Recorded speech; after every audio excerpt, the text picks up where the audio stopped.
cavidad oral el labio, pero solo a partir del bermellón y continúa, por supuesto, con la mucosa. La otra parte del labio corresponde a la piel, que eso ya, por supuesto, ya no es cavidad oral. En los labios, inicial, acá tenemos un corte histológico del labio inferior.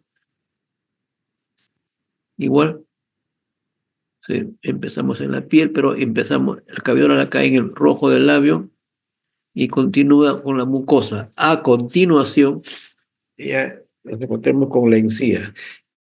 Esta parte que estamos señalando acá, es la zona vestibular o el vestíbulo oral.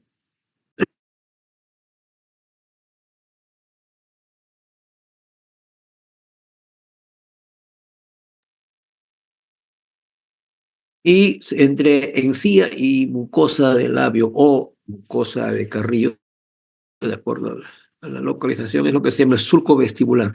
Pero ahí ya estamos, ahora sí, en la cavidad oral. Este es otro subsitio anatómico, la encía, o también llamada reborde alveolar. Si seguimos.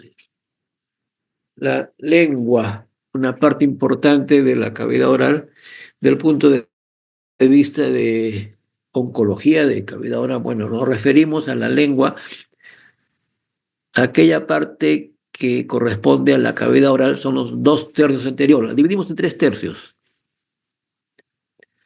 Los 2/3 anteriores corresponde a cavidad oral, en lo que se llama lengua oral o cuerpo de lengua o lengua móvil, la parte que se mueve para hablar, para deglutir.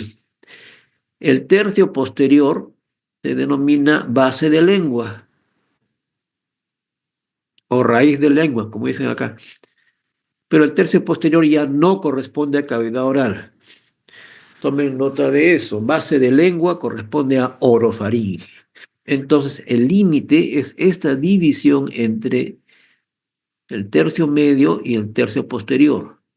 Y es una línea que corresponde a la así llamada V lingual y que está anatómicamente conformada por unas papilas especializadas, ¿no? ¿Cómo se llaman? Circunvaladas, ¿no? Circunvaladas, papilas circunvaladas. Acá está. Entonces, acá tenemos la delimitación. Cavidad oral es hasta acá, en lengua, 2/3 anteriores. Y el resto, la parte posterior ya corresponde a orofaringe.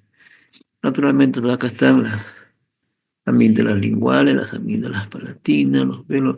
Esto ya es laringe. Lo que está señalando ahorita es la epiglotis. La epiglotis, como saben, corresponde a la laringe ya. Seguimos. Entonces, acá llegamos a ver paciente con la boca abierta, vemos en una sola mirada cavidad oral y orofaringe. Y nos estamos diferenciando. Acá creo que podría hacerse una... En la parte superior, vamos a ver si dibujamos, aquí tenemos el paladar. No todo el paladar corresponde a cavidad oral, solamente el paladar duro. Paladar blando ya es orofaringe.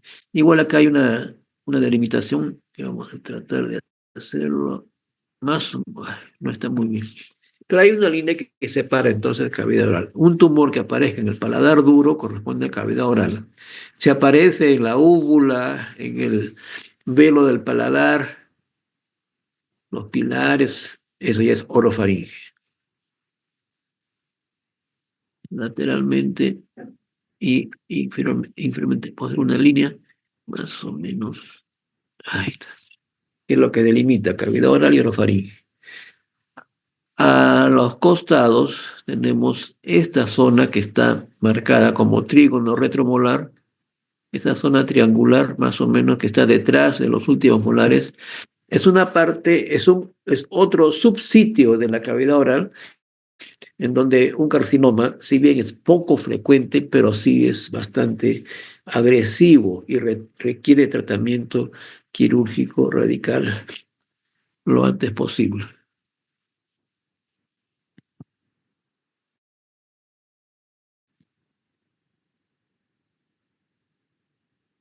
Es, estoy poniendo acá una tablita con los sitios, perdón, con el sitio de anatomía que se llama cavidad oral y los subsitios, las partes del...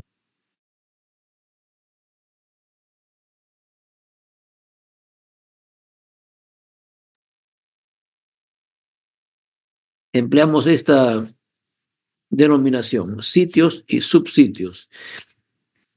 Labio, como saben, se refiere a bermellón y mucosa. Paladar es paladar duro, paladar blando ya no corresponde a la cavidad oral, es orofaringe. La encía, que es también llamada reborde alveolar. El trígono retromolar, lo que les he referido, esa área en forma triangular, más o menos, que les he dibujado, detrás de los últimos molares, una zona de baja incidencia de cáncer, pero cuando se presenta en esa zona es muy agresivo.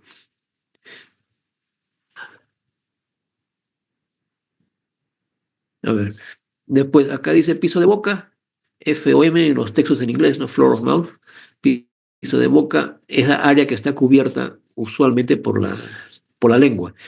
Ustedes tienen que revisarla bien cuando uno hace un examen exhaustivo, sistemático, completo de cavidad oral. Son todas estas zonas que hay que revisar. A veces se pasa. Ese es un problema, por ejemplo, el trígono retromolar, como está escondidito detrás de la última molar, a veces no ven un área inicial, una lesión inicial. Piso de boca, podría ser también. Mucosa del carrillo, estas son las paredes laterales de la cavidad oral. Tiene varias denominaciones. Carrillo, mucosa yugal, mucosa bucal, mejilla intraoral, diversas denominaciones.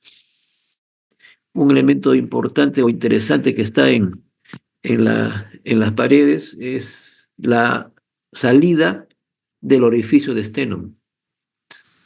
¿Se acuerdan? El conducto de saliva de la parótida es por la mucosa del carrillo a la altura del segundo premolar aproximadamente. Bien, es otro subsitio importante, paredes laterales. Y la lengua, como ya les dije, solamente lo que se llama lengua oral, que son los 2/3 anteriores de la lengua. Lengua muscular, lengua móvil. El tercio posterior se llama base de lengua. Eso ya corresponde a orofaringe. Esto, como siempre, desde el punto de vista oncológico. Ahora, acá tenemos una fotografía donde pueden observar una multiplicidad de lesiones, una lengua de aspecto blanquecino, un poco seca, podría decirse, ¿no? Agrietada por acá, y unas lesiones de papiladas y algo enrojecidas. Esta es una forma de presentarse problemas inflamatorios. No es una sola, sino una multiplicidad. Es una forma de diferenciar. Y por supuesto la evolución. Este paciente es un paciente que tiene el COVID y se describió esta como parte del síndrome, glositis de COVID. Esa es la glositis del COVID. No quiere decir que esta forma sea exactamente así siempre en el COVID, no, pero se encontró, no es una lesión única, sino múltiple. Glositis o estomatitis en general son términos usados muy frecuentemente por las afecciones. Ya les dije, lo más frecuente en la boca, lesiones inflamatorias, infecciosas y lesiones tumorales. Por ejemplo, en este caso tenemos, esto sí es un tumor, es una neoformación, ha crecido en pocos meses y se mantiene de ese tamaño como se ven. Es esta bola que está acá. Acá está la lengua, dientes, esto ya está la mucosa del carrillo. Ha crecido y se ha quedado hoy en ese tamaño. No sigue creciendo, pero es un tamaño suficiente para producir molestias, y es una formación que está cubierta por epitelio, por mucosa aparentemente sana, es decir, no está ulcerada, no hay herida. Entonces, la forma de presentación, la evolución y el respeto, digamos, de la mucosa nos inducen a pensar que esto es una lesión benigna, crecimiento limitado. Y bien, esto es lo que se llama un papiloma, se emplea este término más que nada por la forma que tiene, y es una lesión benigna.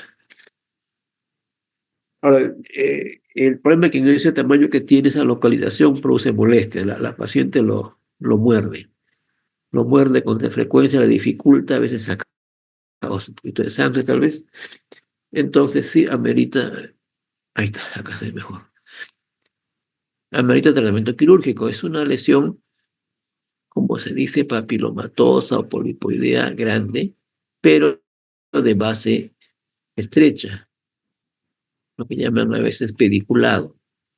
Entonces, debido a las molestias que produce, esto se extirpa con anestesia local, como es el tratamiento de las lesiones benignas. Se extirpa el tumor, suficiente. Ahí veo que se colapsa, ¿no?, con el bajalenguas.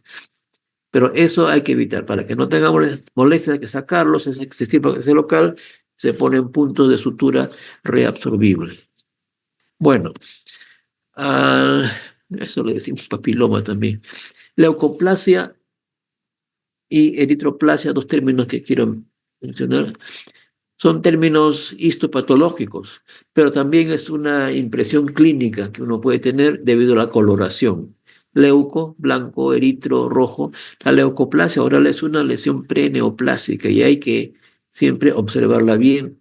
Está también asociado al uso del cigarrillo, que es uno de los factores de riesgo para carcinoma de cavidad oral. Y la famosa cándida. Candida albicans es un hongo, ustedes ya lo verán a lo largo de sus años de experiencia, que está prácticamente en todos los casos, en todas partes, está presente siempre. Y a veces hay proliferación, en algunos casos por trauma constante, el trauma del cigarrillo también es un trauma, el mal estado de la dentadura, por ejemplo, o problemas de disbiosis por uso de antibióticos también. Y una de las manifestaciones que puede tener es la glositis o la estomatitis candidiásica, lesiones de diferente característica, o como les he puesto acá un ejemplo, la glositis romboidal, por la forma que tiene de un rombo. Es una lesión descrita hace muchos años, asociada también a la candidiasis. Bueno, entonces, tumores. Bien, aquí hay que ver un asunto, ¿no? Bueno, acá vamos a tener una clase de salivales también. A ver.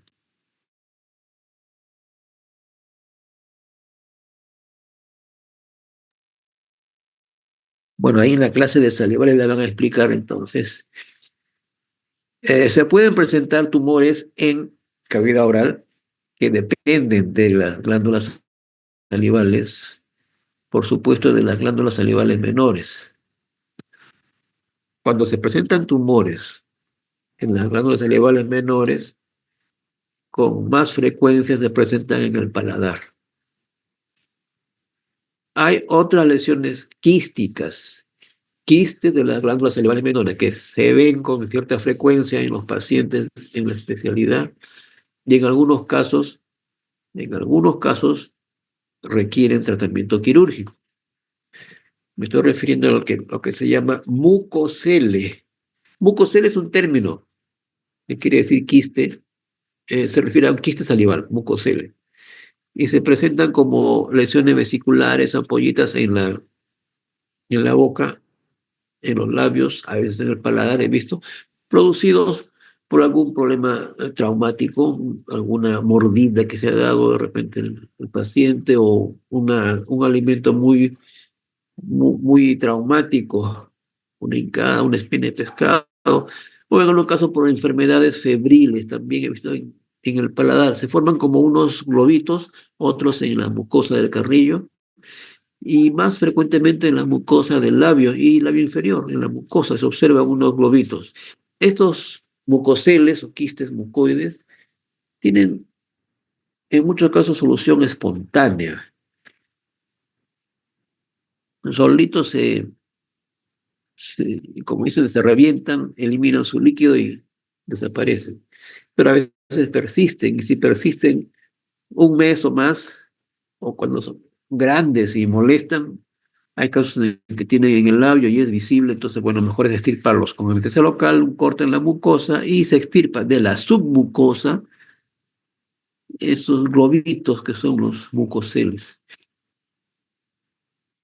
Glándulas salivales están en la mucosa, es un punto, perdón, en la submucosa, ese es, hay que tener en cuenta.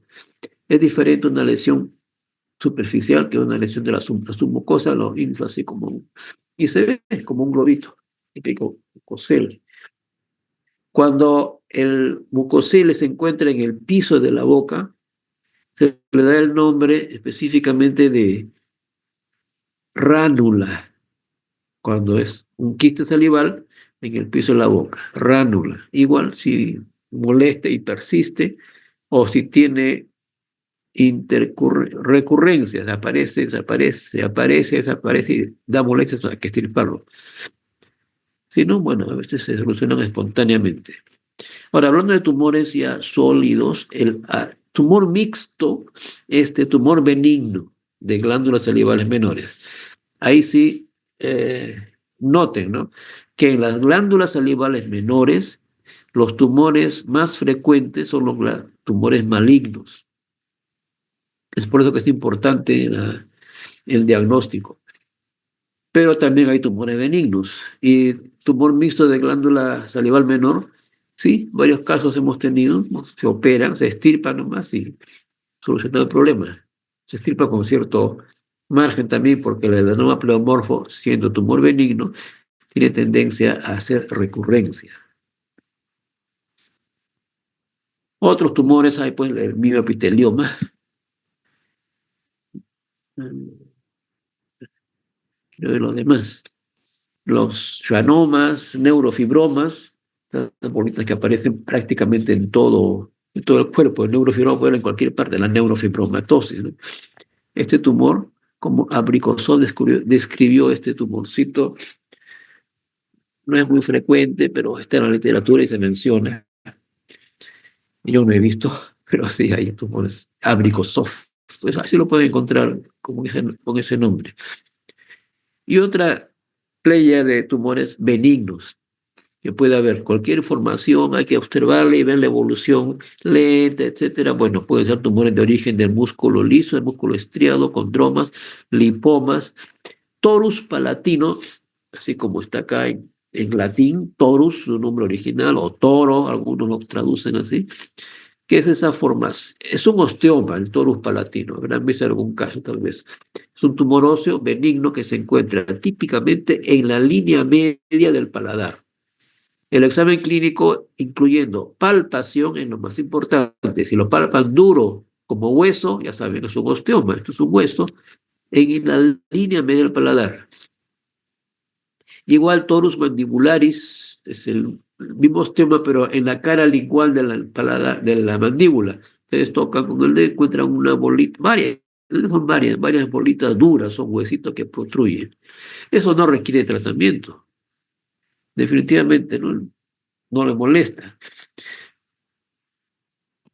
Vean, acá quiero que vean una imagen de algo que decíamos, una lesión elevada en el centro, en la línea media del paladar duro y simétrico.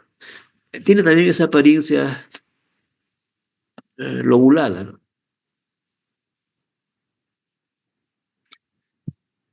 Lo palpan, lo tocan y es duro. Es una formación dura, ósea. Entonces, estos son osteomas. Este es el aspecto típico de un torus palatino. El torus palatino, como lesión benigna que es, la mayor parte de casos no requieren tratamiento.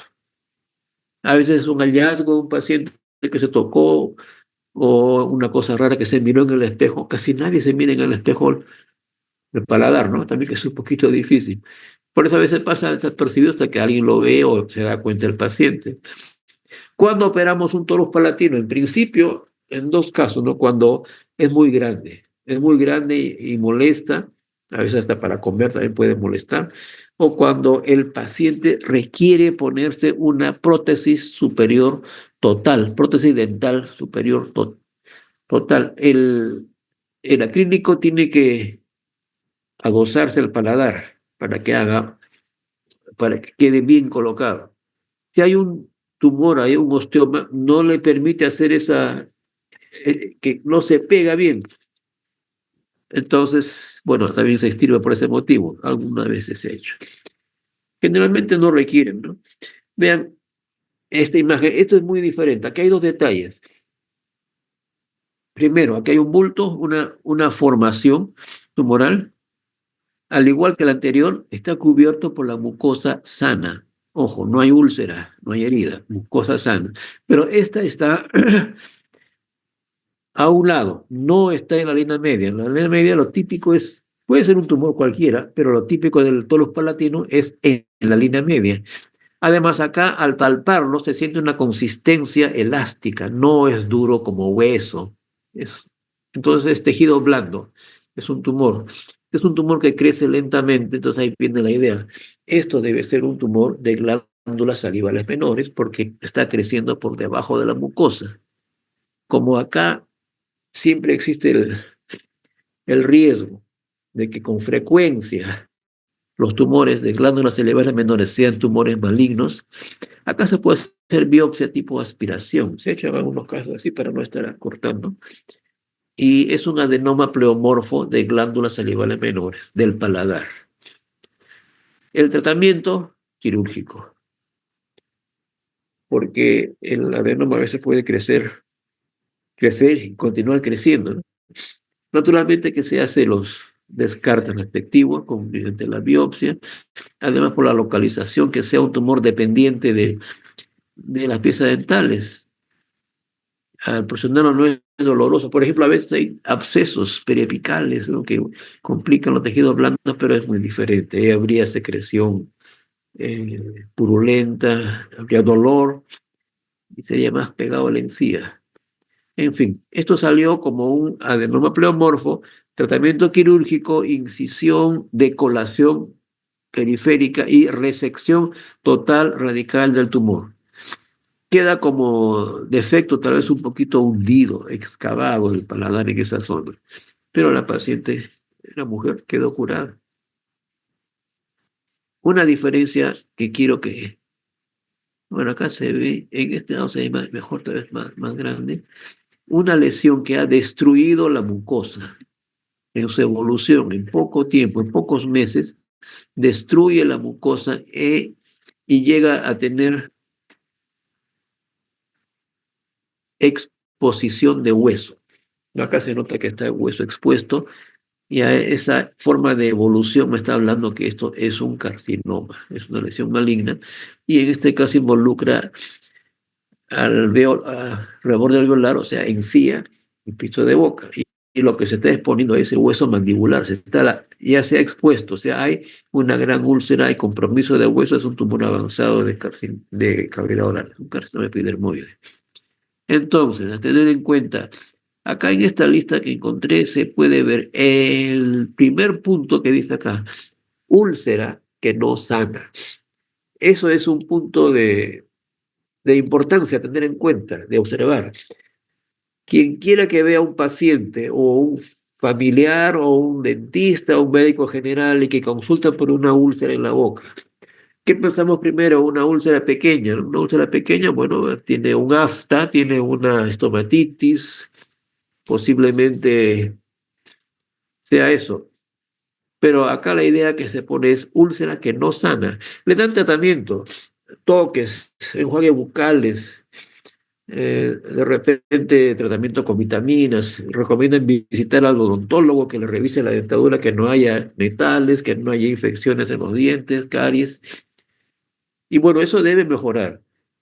Puede ser una úlcera, eh, pónganle 2 semanas, 15 días, hasta un mes. no sana, persiste o crece incluso. Entonces, eso es ya motivo de sospecha. Una úlcera o una lesión proliferativa. En las encías hablan a veces como carnosidades, granulomatosas. Puede ser doloroso o puede ser una lesión que sangra. Igual, pero que no mejora con el tratamiento.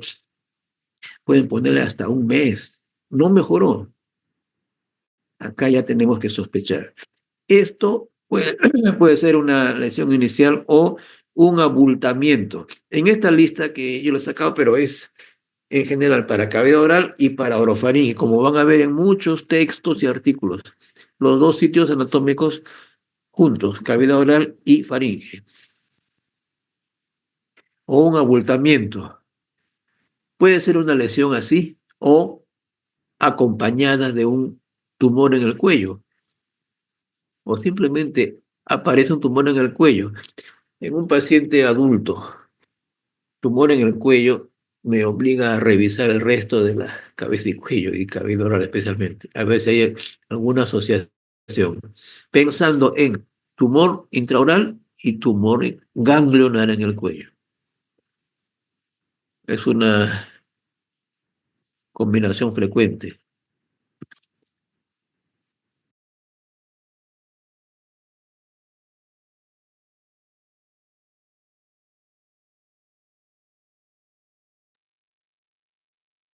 Eh, Esto que sigue a continuación, dice acá, disfagia, disfonía o ortalgia, se refiere más que nada a laringe.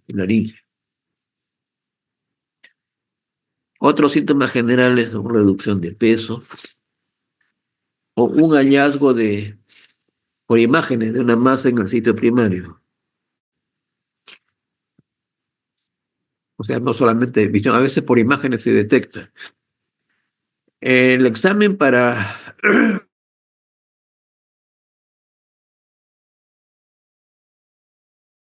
cuello, el examen por excelencia es la ecografía.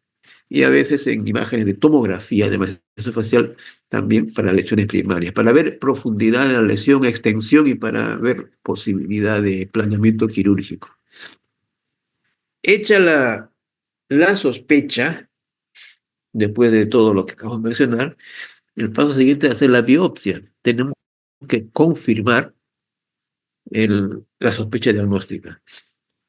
La biopsia de la lesión intraoral usualmente es una biopsia por incisión. Ustedes conocen las biopsias, la biopsia quirúrgica, o sea, sacando fragmentos de tejido, puede ser de incisión, cuando uno saca un fragmento de tejido y siempre acompañado de parte de tejido aparentemente sano. Todo eso es una biopsia de incisión. Biopsia de excisión se le dice cuando se extirpa toda la lesión sospechosa, se extirpa todo. Incisión es lo que usualmente se hace bueno, esas imágenes que les he mostrado de posibles cánceres, se les hizo biopsia de incisión.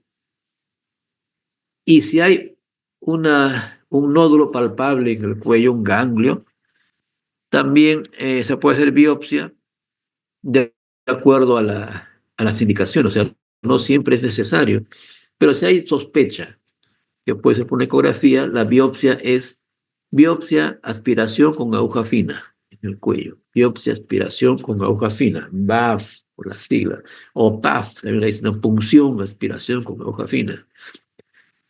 Y lo ideal es hacer la biopsia con guía ecográfica para sacar muestra de los ganglios en forma dirigida y además en la parte más representativa. Con la ecografía que se hace, se puede elucidar diagnósticos de los ganglios. Se puede indicar en la ecografía si amerita hacer biopsia. Inclusive se puede dar criterios de benignidad o de malignidad en los ganglios. Entonces, con la biopsia positiva de la lesión y la biopsia, cuando es necesario, del ganglio, ya tiene uno hecho el diagnóstico. A ver.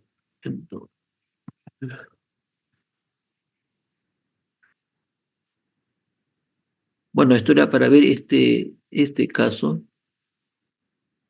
Por ejemplo, una biopsia de incisión hay que tomar un losange de tejido que incluya parte del tumor y parte de tejido sano, aparentemente sano.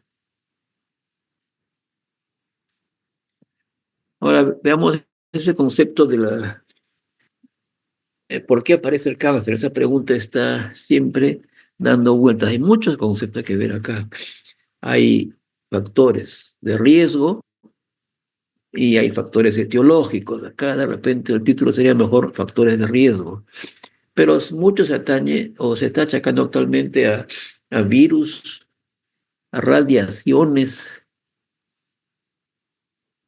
En, en general, desde mucho tiempo se ha hablado de esta dupla, ¿no? Tabaco y ron, tabaco y alcohol, por la canción.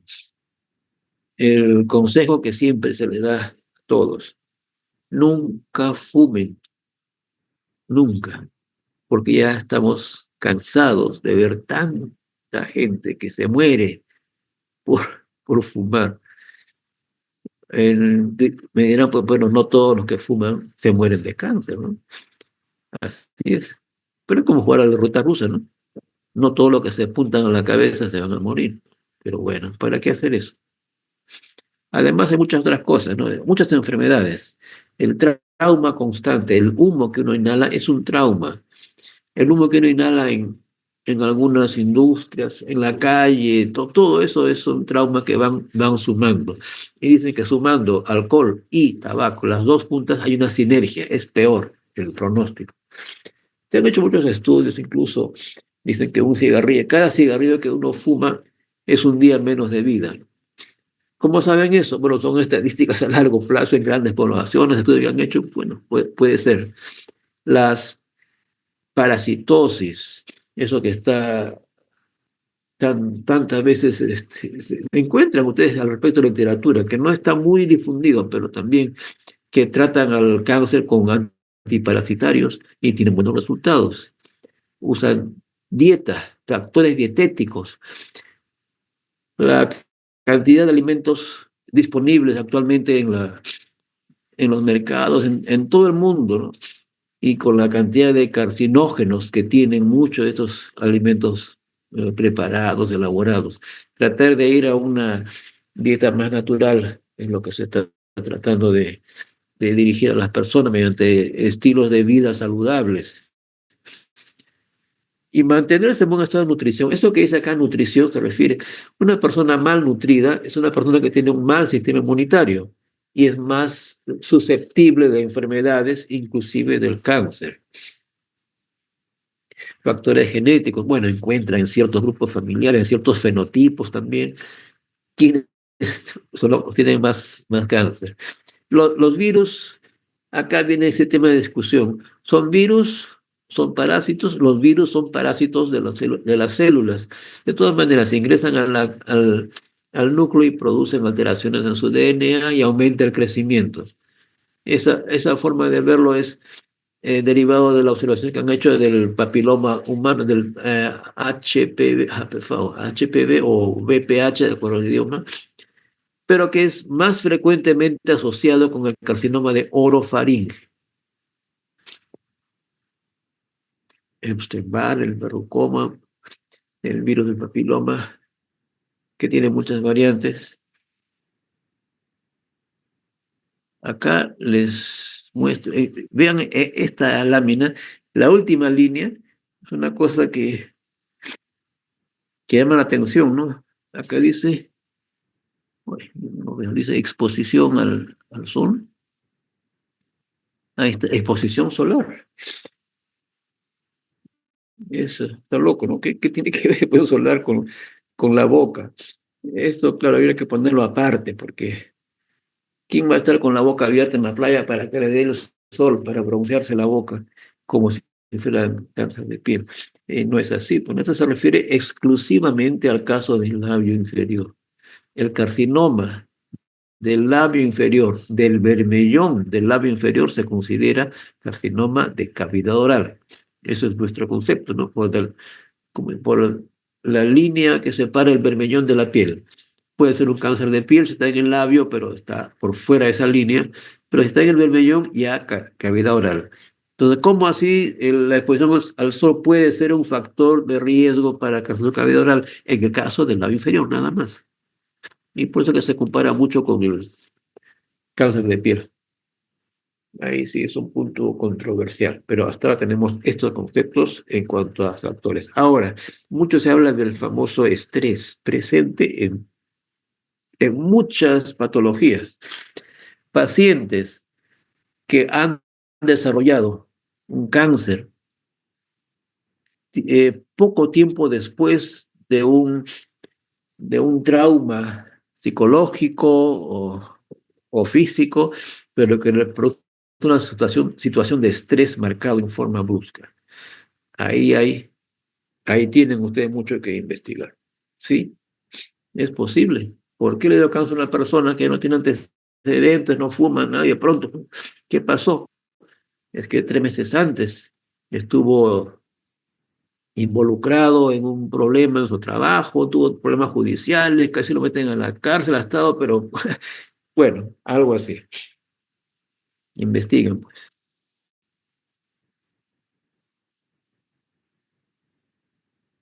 Bien, entonces, ¿qué hacemos con el paciente? Ya vimos que sospecha de cáncer. Este paciente puede ser que esté empezando con un cáncer. Entonces, siempre el primer paso que se hace es la biopsia. En los flujogramas que presentan, ¿no? ¿Qué es lo primerito? Biopsia. Claro, porque de ahí positiva, continúa trabajo. Negativa la biopsia, ya es otro trabajo diagnóstico. Entonces, la biopsia de la lesión primaria en cavidad oral usualmente es una biopsia de incisión. Recuerden que les he mencionado el caso del tumor de paladar, mucosa sana, ya es una biopsia con aguja para no cortar la mucosa antes de la cirugía. También puede ser. Generalmente es una biopsia de incisión.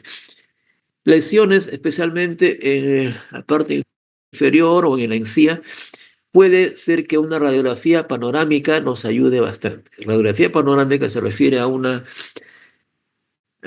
es una tomografía radiográfica. No sé si ustedes conocían las tomografías que se hacían antes de la computarizada, ¿no? La radiografía, la tomografía, que eran múltiples, como si fueran múltiples tomas, se van sumando y se forma. Lo que se ve es una imagen de la mandíbula abierta, así como un libro, y excelente para ver los rebordes en una sola vista, ¿no? Y es, bueno, mucho más accesible y menos costoso. Y la tomografía computarizada, que es la que está en la siguiente línea, la tomografía computarizada es para ver la profundidad, ver la extensión del tumor y para también planificar cirugía y posibilidades de reconstrucción. Ecografía, les dije, excelente. La ecografía o ultrasonografía, excelente para ver cuello, para ver ganglios.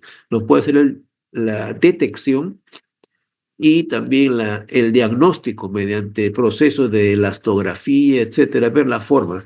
Ya saben ustedes que un ganglio normalmente es aplanadito, blandito, pero cuando tiene forma esférica, cuando tiene, por ejemplo, pérdida del hilo graso, son criterios para pensar en posible malignidad. Y el ecografista puede decir qué ganglios son los que ameritan hacerse biopsia y cuáles no. ¿Qué biopsia se emplea en cuello para ganglios? Es la BAF, biopsia, aspiración con aguja fina. Con guía ecográfica, mejor es con guía ecográfica. También se puede hacer directamente, pero mejor es así. El PET scan, ustedes lo conocen, la tomografía de emisión de positrones para detectar lesiones a distancia, en algunos casos. Vamos a ver, hablando de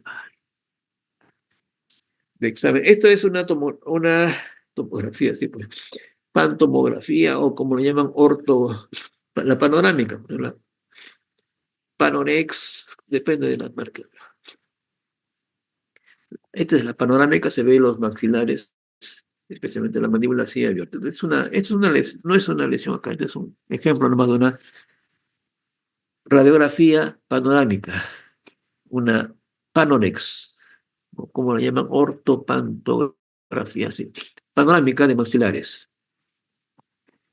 Y en una biopsia de incisión, esto Este dibujo nos sirve para ver un concepto muy interesante. En este dibujo se está representando tres instancias, tres casos de biopsia. En esta parte estoy tratando de... Ahí está, esta parte. Fíjense que esta parte izquierda. Toman una muestra de un tumor de cavidad oral y una representación. Acá esas bolitas verdes son el cáncer, tumores o células tumorales, etcétera. Y en esta muestra que se ha tomado, la profundidad es hasta 2 milímetros, pero lo importante es que no llega más allá de la mucosa, está limitada a la mucosa. Nunca se me epidermoide, pero sin embargo, se ha visto que en estos pacientes que tienen este tipo de biopsia limitada a la mucosa, hasta, como dice acá, un 7% de estos casos pueden tener enfermedad ganglionar oculta. Eso se le llama riesgo. El riesgo de tener metástasis oculta en los ganglios es el 7%. A ver, ¿a qué se refiere esto? Metástasis oculta quiere decir que ustedes examinan al paciente y no detectan ganglios. No se palpa. Bueno, entonces dicen, hay que hacer una ecografía, la ultrasonografía. La ecografía es, por supuesto, mucho más precisa en detección, es lo que hay que hacer. La ecografía no detecta ganglios. No hay ganglios sospechosos, entonces ustedes lo califican según, se acuerdan, el TNM en N0. No hay ganglios. Entonces, es en estos casos que tienen una biopsia, una positiva, pero que solamente está en la mucosa, máximo 2 milímetros, pequeñito, y no se palpan ni se encuentran ganglios en la ecografía. Sin embargo, puede haber hasta un 7% que tienen enfermedad ganglionar, que tienen cáncer en los ganglios. ¿Y por qué no se detectan? Bueno, se supone que son pequeños, son a nivel celular, o sea, microscópicos, y por eso no se detectan. Entonces, estos pacientes tienen que, a la larga, van a presentar metástasis hasta en un 7%. Es poco probable, pero es probable. Pero fíjense, en el otro extremo, vamos al otro extremo, acá, al lado derecho de la pantalla. Este es un tumor que según la biopsia ha progresado más allá de la mucosa y ha invadido la submucosa. Es un tumor que tiene más de 8 milímetros de grueso y tampoco encuentran ganglios en el cuello, tampoco encuentran ganglios a la palpación ni a la ecografía. Y sin embargo, en estos casos se encuentra que hasta un 41% de esos pacientes tienen enfermedad ganglionar, oculta porque no se detecta, pero ahí está presente, igual a nivel microscópico celular posiblemente. Esto es el concepto que se llama la profundidad de invasión o la sigla que emplean DOI, Depth of Invasion en inglés, ¿no? Profundidad de la invasión del cáncer. Este es un concepto interesante que nos sirve bastante para, primero para saber que hay mucha tendencia a hacer metástasis ganglionares, lo que llaman la linfofilia, y nos sirve para planificar tratamientos. Cuándo hacer disección de cuello, aunque no se detecten ganglios, por ejemplo.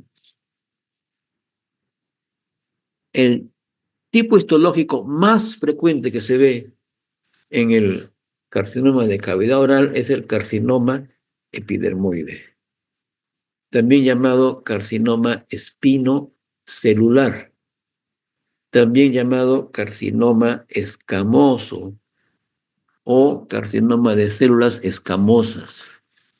Eso más que nada como una derivación de los textos en inglés que dicen squamous cell carcinoma, squamous, escamoso, ¿no? Nosotros decimos en castellano carcinoma epidermoide. Aquí solamente presento dos variantes, que es el carcinoma verrucoso epidermoide verrucoso, carcinoma basaloide. El verrucoso, he visto algunos casos, es un poquito más lento en su evolución. Basaloide yo, la verdad, no he visto. O tal vez alguno que otro caso, sí. No es frecuente.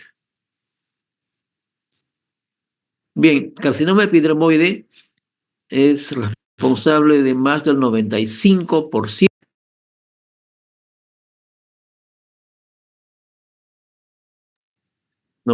tal vez 96% o más, de acuerdo a las estadísticas, es lo más frecuente.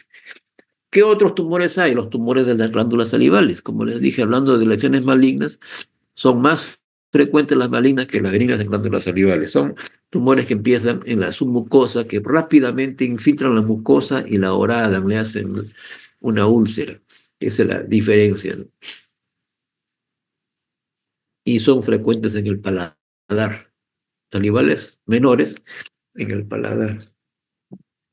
Otras lesiones, el melanoma maligno, que ustedes conocen, una lesión pigmentada producida o originada en los melanocitos, células del neuroectodermo. Y claro, son lesiones que se prenden en cualquier parte del cuerpo. Requieren tratamiento quirúrgico bastante agresivo. Y el linfoma, otra enfermedad sistémica, cuyo tratamiento, como saben, no es quirúrgico realmente, quimioterápico o radioterápico. Aparecen como lesiones nodulares en la boca. Bueno, este detalle solamente para ir sabiendo. El drenaje linfático, según la anatomía de Testu, este es su dibujo de Latarrier, siempre uno busca una lesión en la cavidad oral o en la parte del cuerpo, en el lado derecho, buscan ganglios en el lado derecho. En el caso del labio inferior, una lesión que se encuentre, por ejemplo, en el lado izquierdo, en el labio inferior, puede dar una metástasis ganglionar linfática al lado opuesto, al lado derecho. O sea, puede al lado derecho, al mismo lado o a ambos. Esa es la característica del drenaje cruzado, del labio inferior. Ojo, labio inferior. El resto de la boca no. Inclusive el labio superior, cuando hay un drenaje linfático va al mismo lado, al grupo 1B, pero del mismo lado. En cambio, el labio inferior puede ser cruzado. Y el TNM que ustedes conocen, en cavidad oral también se aplica. La clasificación TNM, acá tenemos dos números, 2 y 4, ¿no? Centímetros. T1 es máximo 2, T2 entre 2 y 4 centímetros. T3 más de 4 centímetros. A partir de T3 ya se considera tumor avanzado. Entonces tenemos T1 y T2 hasta máximo 4 centímetros. T3 más de 4. Y T4 es un tumor que se ha extendido más allá de su sitio original. Invade otras estructuras. El carcinoma del labio. Este estaba entre un T2 y un T3, ¿no? Con aquí me digo, para que tiene más de 4. Este tumor confinado solamente a su sitio, a su subsitio de origen, en el bermellón, carcinoma del labio inferior. El carcinoma del labio inferior es el carcinoma más frecuente en la cavidad oral. El carcinoma del labio inferior es el más frecuente carcinoma de cavidad oral. En este caso, confinado al bermellón y un poquito a la mucosa. N, también para ver la clasificación en cuanto a los ganglios, acá tenemos otros dos números, el 3 y el 6 centímetros. Tenemos solamente N1, N2 y N3. N1, cuando hay un ganglio en el mismo lado que la lesión, máximo 3 centímetros. N2 es ganglio entre 3 y 6 centímetros. Y N3 cuando el ganglio es mayor de 6 centímetros. Vean que 6 centímetros es bastante grande. En el N2 hacen una diferenciación A, B y C. N2A cuando está en el mismo lado, nada más. Uno solo en el mismo lado.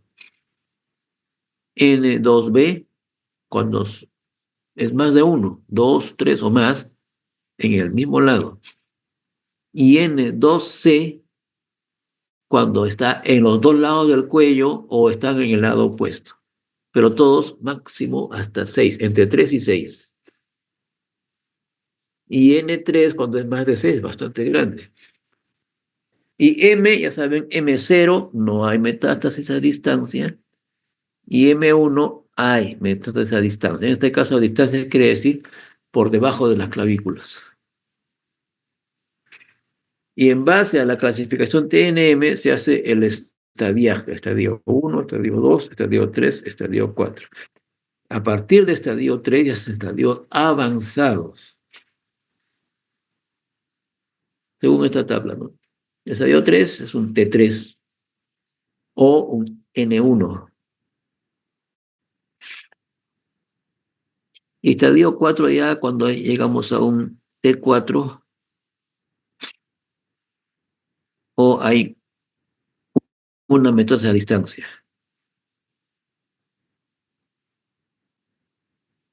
Esto ya lo sabía. Bueno, se hizo el diagnóstico, se hizo el, ¿cómo se llama? El estudio de enfermedad, o como le dije también, el estadiaje. Entonces, tratamiento.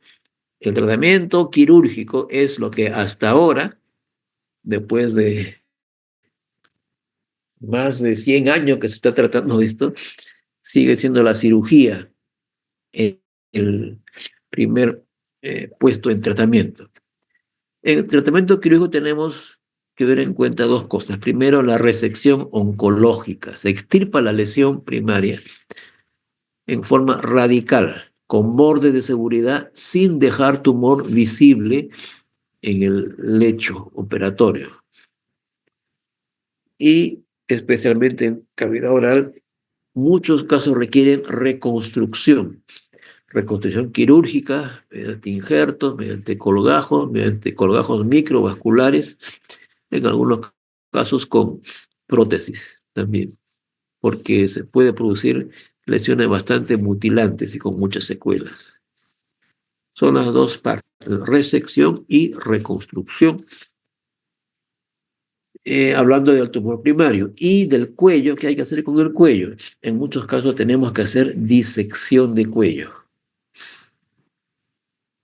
En cavidad oral es muy frecuente hacer disección de cuellos, aún en lesiones pequeñas. Esa es la cirugía. Y radioterapia para lesiones locales en las cuales haya sospecha por el tamaño de que ha quedado lesión, cuando es imposible hacer una resección completa, cuando es paciente que no se puede operar por diversos motivos, ¿no? Rinoquirúrgicos, tumor demasiado avanzado, etcétera, o recurrencias o tamaño de la resección. Radioterapia tiene generalmente tratamiento local. Quimioterapia es para tratamiento sistémico. Había algunos casos en que se empleaba quimioterapia intraarterial hace algunos años, ahorita ya no. Hay mucho avance en cuanto a los diferentes quimioterapios. Tratamiento con cirugía, con radioterapia, con quimioterapia, tenemos que mencionar tratamiento con otros medios alternativos también. Bueno, el segundo lugar en frecuencia de tumores malignos de cavidad oral es la lengua. Y específicamente, ¿en qué parte de la lengua? En el borde. Acá está. Esta es una lesión elevada, proliferada, como se dice, exofítica y centro ulcerado. Este es un típico carcinoma, una paciente que se hospitalizó en Revalete hace algunos años. El primer lugar en frecuencia, ya les dije, labio inferior. Y aquí está el tratamiento quirúrgico de la resección radical del tumor primario. Resección radical quiere decir con márgenes de seguridad, con buenos márgenes. Yo le decía, bueno, todavía seguimos en esta lucha desde hace más de 100 años. Esta imagen, este dibujo es de un libro de texto de cirugía de 1875. Así seguimos. Acá tenemos 3 casos. Una lesión como que está acá en A, amerita una glosectomía parcial. Acá hay un detalle, tenemos que examinar bien. No solamente se mira, se palpa para evaluar toda la extensión del tumor. Y también se evalúa, en el caso de lengua, el movimiento, la movilidad. Sacar la lengua, llevar la punta a un lado, al otro lado, hacia arriba, sacar todo lo que se pueda, ver si hay movilidad libre. En este caso, una resección local radical o lo que se llama una glosectomía parcial. Pero, ¿qué pasa cuando la lesión, como acá en B, es más posterior, está en el tercio medio? Igual, hay que hacer una resección radical. Puede ser una hemiglosectomía o una glosectomía parcial. Cuando está ya en tercio medio, en la parte posterior, es más trabajoso. Imagínense, es difícil por la boca operar así a un paciente. Entonces se puede recurrir a esta vía de abordaje que se llama labio mandíbulotomía. O sea, quiere decir que se corta el labio por la línea media, se sigue la línea de incisión por acá y se corta esa osteotomía de la mandíbula. Labio mandíbulotomía o acceso de Trotter, así le dicen, para abrir la mandíbula y acceder, solamente para ganar acceso al tercio medio de la boca, inclusive hasta el tercio posterior se puede llegar si fuera necesario. Entonces, hecha la labio-mandíbulotomía o el abordaje de Trotter, se puede hacer una resección bastante más cómoda, teniendo en cuenta lo de los criterios de resecabilidad y los bordes de seguridad, hacer la hacer la hemiglosectomía. Este caso, por ejemplo, puede ameritar o amerita una reconstrucción, que se puede hacer con colgajos locales, darle vuelta a la lengua para suturar, o hacer un colgajo microvascular, una microcirugía, trayendo tejido del antebrazo, del abdomen, etcétera, con arteria y vena para poder rellenar ese gran defecto que se produce. Bien, y aquí está la sutura. Es importante, ya mencioné, tener el diagnóstico. Es lo primero que se hace, porque una cirugía de esta magnitud tiene que estar justificada por un diagnóstico de biopsia, de patología, de disección de cuello. Esto es una hemiglosectomía. Observen, aquí está la zona ulcerada, pero palpando el bulto iba más allá, todo esto. Cuando uno hace estas glosectomías, hemiglosectomías, se envía al laboratorio de patología marcando los bordes para que el patólogo se oriente bien cuál es derecha, izquierda, medial, lateral, anterior y posterior, y para que se haga el informe indicando cómo están los bordes quirúrgicos, si están libres de enfermedad o si hay compromiso de los bordes. Por eso esas marcas se pueden poner con estos hilos. Este es el lado cruento, la línea media. Un hilo, 2 hilos, 3 hilos para decirlo. Un hilo, borde medial, por ejemplo.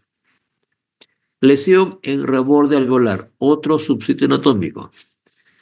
Ya diagnosticado por biopsia, acá nos ayuda bastante la panorámica.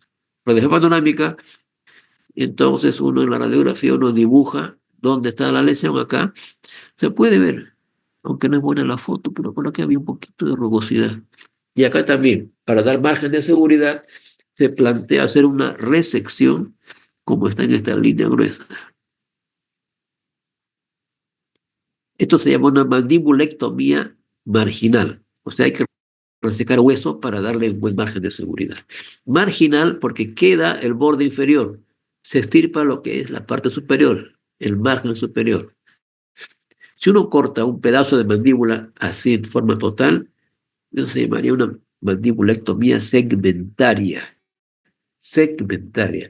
En este caso, mandibulectomía marginal superior, en lo que se planea mediante la incisión con labiotomía y una disección de cuello. Ahí está la incisión marcada, el espécimen quirúrgico. Este caso estaba acá. Y esta es una otra lesión. Esto es lengua eh, con gran limitación para el movimiento. Mal pronóstico. Lengua con infiltración de piso de boca también. Típico en la lengua es que se presenta el carcinoma en los bordes laterales. Y les dije, la lengua es el segundo lugar en frecuencia. Y en la lengua lo más frecuente es en los bordes. Ya saben que la lengua tiene bordes laterales, cara superior o cara dorsal, cara inferior o cara ventral, una punta de lengua. ¿Y dónde se presentan más frecuentes las lesiones? En los bordes. Posiblemente, digo yo, porque tiene relación con las piezas dentales, que puede ser causa de trauma por infección o por lesiones en los dientes también.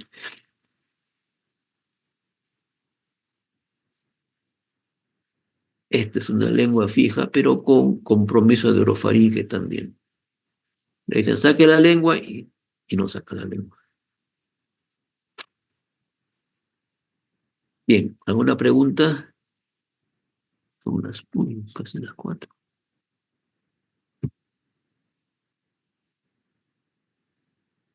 A ver, un minuto.